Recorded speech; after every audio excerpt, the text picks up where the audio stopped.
What's up, guys? Welcome back to the channel. Boozer here. Thanks for stopping by. Today we are on the test server here, and we will be playtesting Yukimasa, the brand new fusion champion that's coming tomorrow. And we're going to test him in a bit of a unorthodox build. Now, I haven't seen anybody actually showcase him in this kind of build or this kind of role, but we're going to lean really hard into his support parts of his kit. So if you guys don't know, Yukimasa is going to be a new Shadowkin warrior here. He's actually an attack-based damage dealer, but he does have elements of a support role in his kit. He brings block active skills on his A1 or an AoE. This really shuts down enemies. If you can land it, it's only a 40% chance when fully booked, unfortunately. He does bring freeze against the enemy, which is a 100% chance to land. And he has this irresistible condition if they're already under any kind of this hard CC. Actually, only one enemy needs to be under it. But then the big thing about this ability is that it does randomly revive an ally, which is really amazing for the Shadowkin because they actually lack revivers. He does have a conditional team revive here, which is amazing as well. And then he has a turn meter drop here, as well as a bunch of damage boosting things like this turn meter steal converts into damage increase. Now, like I said, we're going to lean a little bit into his support abilities here in his kit and then build him as that. So he also has a passive here that's actually pretty good, 50% turn meter boost whenever he misses a turn if he's under hard CC and stuff. So that kind of relieves a little bit of the stat requirement for like resistance. And then whenever this champion skips a turn, he gets a damage boost here with a 50% ignore defense. Like I said, we're not going to be focusing on his offensive abilities, but more so his defensive and support abilities. So actually for Yukimasa here, I noticed that his base defense is actually relatively high for a attack-based damage dealer, 900. If you guys look at other attack-based damage dealers, they're probably closer to like 700 or 800, but for Yukimasa, he actually has 900. Now, this is a good and bad thing because he does have this defense swap ability, or not swap, equalizing ability. So the enemy will basically take Yukimasa, equalize to Yukimasa's defense. Whether it goes up or down, we don't know. For PvE, it's most likely going to go down. For PvP, we're not really sure. It could go either way, but he is, he should have the lower defense most of the time anyways. Let's bring him into some content here, and I'll show you guys the build at the end here. I found some relatively interesting things. Maybe you guys will find it interesting as well. Let's jump into Dragon here against the Void Affinity Wave, and we'll just take him in by himself, and I'll show you guys the build that's going on right now. He fully can take care of this wave. You can kind of see he opens with the A3. The A3 for this build is basically just going to be a turn meter drop, but you can kind of see here he's just constantly cycling through his abilities. He can actually full lock down the waves with just his A2, which is really crazy. And of course, his A1 has a really strong ability here, the block active skills. We do have the mastery to extend the block active skills here, but you can kind of see that we are able to just fully lock them down. They can't even take a turn, and if they do, they have their active skills locked out, so they're not going to do a lot of damage to our Yukimasa. Now, Yukimasa here in this build, he does not deal any damage, so he's not going to be able to kill this wave very quickly, but you can definitely add some offensive elements to his kit.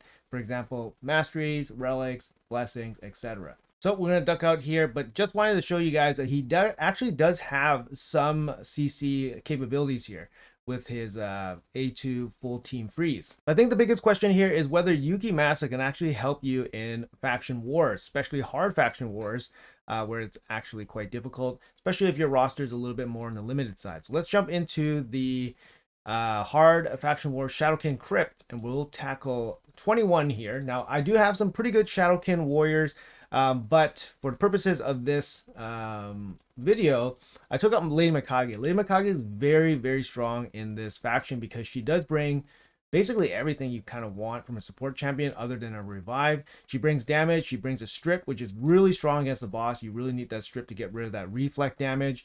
She has a buff increase and decrease, so enemy buff will decrease, which is also very strong against the boss's reflect damage. She also brings stuns, which is great against the waves. And like I said, she does bring additional damage with the joint ally attack and the team ally attack. But we're going to leave her out, basically the best support champion, and then we're going to add in Yukimasa here. Yukimasa is going to bring basically everything Mikage does outside of the strip, the buff strip ability. and outside of the damage boost. But he does bring a revive, and it's really good if you have a team full of kind of like squishy Shadowkin warriors and you're trying to 3-star this, for example. But let's do some playtest footage here, and then we'll see exactly how well he performs in just like a general setting here. We'll do full auto, why not? And then we'll just target this Narcisse because he's just the nastiest one. Harima with the plus defense, just too powerful here, wipes out the first wave. That's really good. So we're going to go into the second wave, which is a bit of a pain. There we go. We got the full team frozen. It's really good. Harima coming in with the big slam here. Let's try to take out this Loseth or whatever this guy is. Super annoying faction unity champion here. Let's see what we can do here. So let's bring it back to Yukimasa. So we actually lose a guy here. This is kind of what I wanted to showcase, whether he's actually useful as a reviver. But we lose a guy here, so that's great. So yeah, let's go with the A1. Block active skills, guys. Very, very powerful here. We do have Riho with the heal, which is amazing. And then we will do the counterattack stuff. There we go, counterattack, start killing stuff. All right, Yukimasa here with the A2. So we can full team freeze and then bring back the ally. So here we go. And boom. Full team freeze with the ally returning. Amazing. Amazing. Actually amazing. I mean, that's what you kind of want, right? It works. It works. I know he's not going to be the best at it, but it works. All right. So that's good. That's really good. Let's see. And then we got the turn meter drop here, which is a little bit of control. Again, very good for something like this where you're trying to, get your team to recover and you're trying to set up again. So we're going to drop the turn meter on this guy. There we go. He's not going to do any damage. He's not set up to do damage with this build. And then we got the block active skills again. There we go. Not too bad. And then let's kill some stuff. Harima coming in with the big nukes. And then everyone is dead. Now we're on to the boss here. Now the boss is a bit of a pain, right? If you guys have gotten to the boss, like I said, you guys can bring in Lady Mikage. Lady Mikage is amazing for this fight if you have her. But if you don't have her, then you might lose some guys along the way to the reflect damage. And that's kind of where Yukimasa is going to be really, really good in terms of, trying to get you that 3-star, right? So another thing that's really good about him right now is that this ability will work against this boss. So you will equalize his defense. Unfortunately, just for one turn, so he'll go back to his regular defense. But the turn meter drop actually does work. So let's see. We got full turn meter here on the boss and the A3 going in. And then you do get the turn meter drop here, which is really nice. So yeah, let's go. Let's keep going here. And here comes the boss with the, I think, the steel here. The buff steals. No buff steals. Just the debuffs and then the reflect damage. Okay, so what we want to do here is save this for when we lose our allies, because this is not going to do anything to the boss. You can't freeze him. You're not going to do any damage to him. So you're basically just using this as a revive. So we're just going to use the A1. Block actives won't work against the boss, of course. Riho here with the cleanse, amazing. And then we will just do the counterattack stuff. And let's see, can we survive this? No, Harima dies. So this is it. This is where his value is going to come in here, guys. This is where the value is going to come in. Decrease defense with the revive. Yep. Debuff him, and then Leo with the big slam. It wasn't actually that big, but oh no, she dies again. Okay, we'll drop the turn meter here. Boom. All right. Unfortunately, we had to kill the boss there by accident, but it is what it is. We did see Yukimasa do his revive there a couple times. Unfortunately, in this current build, if you build him for full support, he's not going to do any damage. He's not going to kill anybody. Therefore, he's not going to get a team-wide revive. But as a single target revive, or not a single target, but a random single revive, he can still definitely be a support champion. And he's actually really solid against the waves with just his A2 freezing enemies. Now I'll show you guys the build that I was using, and I'll give you guys some pointers and suggestions for what you guys can do differently if you guys want to go this route to use him. So Harima here, we got him built for damage, my arena build. And then Leonardo here, same thing. So I'm going to show you guys the Yukimasa here. So we got him in a support build, and it's going to be a bolster build with a feral build. Feral, not too important here at all, mainly because I just used it for stats. And my Yukimasa is 5-star blessed in this showcase here. We are using the Blood Shield ring, so we are using the emergency heal, so you get an additional heal whenever he attacks. Base stats here, I mean, we can use the Faction War stats. 100k HP, obviously with the Faction War stats, it's quite a bit, and the 5-star blessing. 5.5k attacks, not relevant. 326 speed, very fast, is very good. And then we have enough accuracy to line our stuff. Resistance is kind of not fully there to resist everything. So I didn't want to build him with resistance because I did want to showcase his kind of recovery ability after he comes out of this hard CC. It's actually pretty relevant. The 50% boost is pretty relevant. And pairing that with a bunch of the masteries can be really, really good. So for the mastery set here, we did go with Cycle of Magic. So you get some extra A2s, extra revives, extra freezes. And then we did go with the Sniper Mastery, which increases the chance of you landing block active skills to 45%. So, you know, when fully booked, it's only 40%, but with this, it's 45%, which is, you know, fine. It's, you know, more than a 10% increase. And then we went with Master Hexer. So Master Hexer here is going to be really good because it does increase block active skills duration. As well, it will add to the leech duration as well. So we do have freeze in our kit. Landing freeze, landing leech, support the whole team, heal the whole team. Very nice.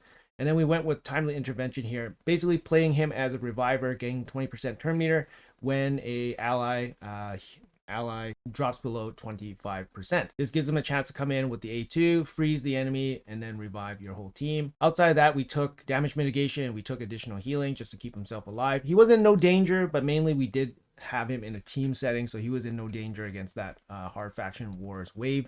We did go with Perch Shadow. I think extra turns for Yukimasa is very, very good. He does have the ability to get extra turns relatively quickly, especially with the turn meter boost from his passive. So I did go with Perch Shadow here. Perch Shadow gives you 16% chance to receive an extra turn when using the default skill when at least one of the active skills is on cooldown. So getting an extra turn is going to be really good. You're going to get some of these extra skills back. Like I said, the A3 is not massive value in this kind of build because you're actually not using a lot of the damage, the offensive abilities of this skill. It's mainly just a turn meter drop at this point, but it's on a 3-turn cooldown, so it's relatively quick. But the big move for him is going to be this A2. Constantly spamming it is going to be amazing, like A1, A2, A1, A2, A1, A2. So if you find yourself in a situation where you want to use him in a support build, I'm going to offer you guys a couple suggestions. So here, this build is basically built so that he can survive a lot of damage. He can heal through a lot of things. He has the shield, the emergency heal shield is very, very strong, especially 5-star blessed. You get 9% of your HP back.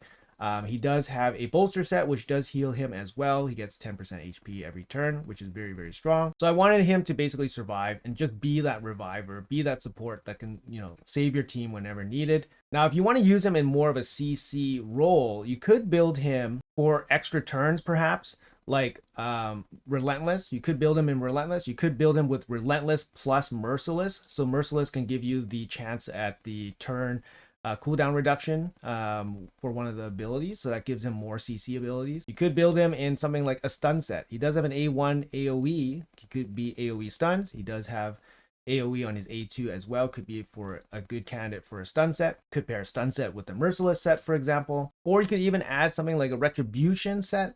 2-piece Retribution could be interesting as well because it gives him more A1s, more block active skills. You could pair him up with some Revenge accessories, for example. Revenge accessories. I don't know if I have any. I have this ring only. So you could put him with the Revenge accessory so he gets more A1s, more block active skills out. It really depends on how you want to use this guy. If you need him strictly to help you 3-star faction wars, you know, for Shadowkin, you might have to cater your build to what you need him to do. So if you're having trouble surviving, it might just come down to having more healing, more stats, for example. It's not easy to get these crazy stats on him. Obviously, I have very endgame gear. I have a 5-star blessing on him, which probably will come from some kind of event during his fusion, probably. Maybe a hero's path or something like that. But we, you know, based on what we know about what Plarium does, we know that his 5-star soul will probably be up for grabs in some way or another. But if you just want him purely for CC and then you don't even need the revive, then you can change up his build accordingly. He does have a very interesting kit. I don't think it's the best in anything, but I think this ability is very, very strong. And I think his main role or main value actually comes from the fact that he has a very versatile kit that has a lot of stuff in it. This gives them the ability to play in a lot of different areas, especially when you are limited in options. So a lot of people see this guy as, oh, just a Faction Wars Reviver. That's not necessarily true, because he can definitely be playable in lots of different areas. And you can think of him like a Swiss Army knife, right? But basically you can use whatever part of his kit will help you in whatever content, and then gear him to handle that role accordingly. So I think that's kind of one of the biggest values of his entire kit. And I think people are maybe too tunnel visioned on one aspect or the other. For example, damage or revive. Why not damage when you need it and then revive when you need it, right? Or even CC when you need it. So he's a very adaptable champion, I think. He's not terrible in everything. He's not terrible in anything, actually. And I think if your account has just limited options for things, this guy is definitely going to find a spot on your account to help you push through some content. Now, for bosses, I don't think he's going to be able to do anything against bosses, unfortunately. His kit is just not really made for bosses, unless you want to utilize his freeze mechanic. That might actually help against some bosses, but he's probably not going to be a big boss champion or boss damage dealer. Anyways, guys, that's going to be it for the video. What do you guys think? Hopefully it was informative. Hopefully it showed you guys a different kind of build for Yukimasa here. I know the gear is obviously very insane. You obviously scale it down for whatever content you're handling. Personally speaking, I like this guy. I think he has a role to play somewhere. He's definitely not an easy skip, but I would favor doing him if it was reasonable for your account to do so. Anyways, guys, that's gonna be it for the video. Let me know in the comments below what you guys think about this. Are you guys planning to go for Yukimasa? What do you guys think about him in a supporting role instead of a DPS role? Let me know in the comments. Thanks a lot for watching until the end. Appreciate you guys. Have a great day, and see you guys in the next video.